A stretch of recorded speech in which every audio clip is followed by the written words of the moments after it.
दुर्गा की उपाधि दी थी।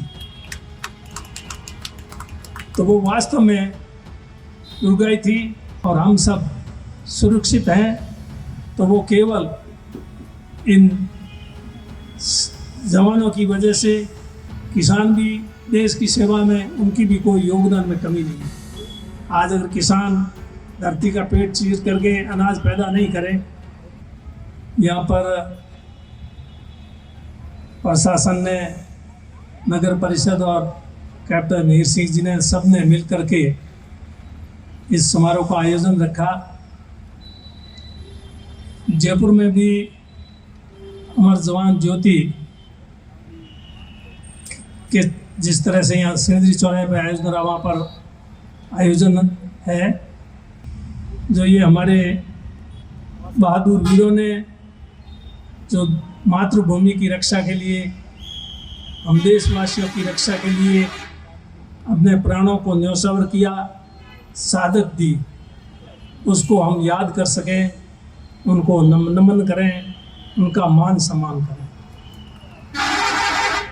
1971 का जब युद्ध हुआ था, उस समय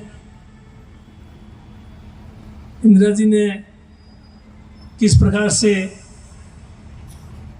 सरकार की तरफ से सेनाओं के बीच में तालमेल रखते हुए बांग्लादेश को आज़ाद कराया, ये दुनिया में पहला ही एक उदाहरण होगा कि 93,000 सैनिकों ने आत्मसमर्पण कर दिया और ए खान नियाज ने समझौते पे हस्ताक्षर किए।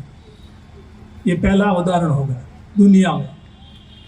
और इंदिरा जी को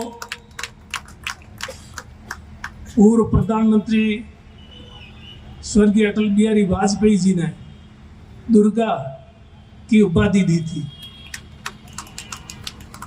तो वो वास्तव में दुर्गा ही थी। विपक्ष के लोग आलोचना करते हैं सत्ता वाले लोगों की, लेकिन उन्होंने प्रधानमंत्री की जिन शब्दों में प्रशंसा की, इससे साफ जाहिर है कि इंदिरा जी ने किस प्रकार से इस युद्ध को लड़ने में भूमिका निभाई। आज हम, हमारी मातृभूमि और हम सब सुरक्षित हैं तो वो केवल इन जवानों की वजह से, इन सेनाओं की वजह से, जो अपने प्राणों की परवाह किए बिना अपनी जान जोखिम में डालते हुए अपने प्राणों को न्योछावर कर देते हैं। बाड़मेर की जनता भी सहयोग करने में पीछे नहीं है। अभी पूर्व में जवानों के अलावा बाड़मेर के नागरिकगण, सिविलियंस, उन्होंने भी किस प्रकार से युद्ध के समय में बढ़ चढ़ करके सेना का सहयोग किया और उन्होंने भी अपने प्राणों को न्योछावर कर दिया। ये बाड़मेर की जनता की पहचान है। हम सीमा पर बसे हुए हैं। जब कभी भी हिंदुस्तान पाकिस्तान के बीच में युद्ध होगा, लड़ाई होगी, सबसे पहला हमारे को उसका नुकसान होगा। इसलिए बाड़मेर की जनता बहुत ही सतर्क है, बहादुर है। जनता सेना के साथ में कंधे से कंधा मिला करके सहयोग करने को तैयार है। ये प्रमाण पहले 1971 के युद्ध में दे चुकी है।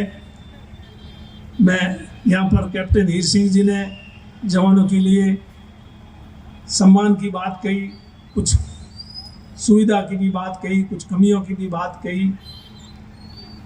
इस देश में अगर किसी नंबर 1 की श्रेणी में रखा जाए तो वो जवान है, जो हमारे राष्ट्र की, हमारे मातृभूमि की, हमारी सब की रक्षा करते हैं।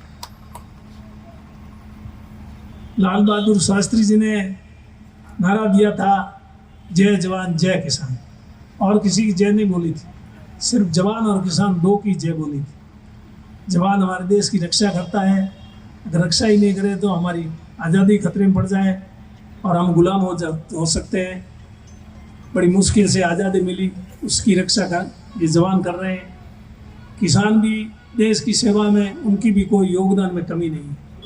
आज अगर किसान धरती का पेट चीर करके अनाज पैदा नहीं करे तो खाने के लाले पड़ जाए। ये दो ही ऐसे वर्ग हैं जिनको हम सलाम करते हैं। शास्त्री जी ने जय जवान और जय किसान ये नारा दिया था, मैं इसको सलाम करता हूँ। मैं अपनी लंबी बात नहीं कहते हुए एक बार पुनः वीर गति को प्राप्त शहीदों को सत नमन करता हूँ। उनके परिवारजनों को भी कोटि कोटि नमन करता हूँ। और यहाँ पर ये आयोजन में जिन्होंने भी सहयोग दिया उनको भी बहुत बहुत धन्यवाद करता हूँ।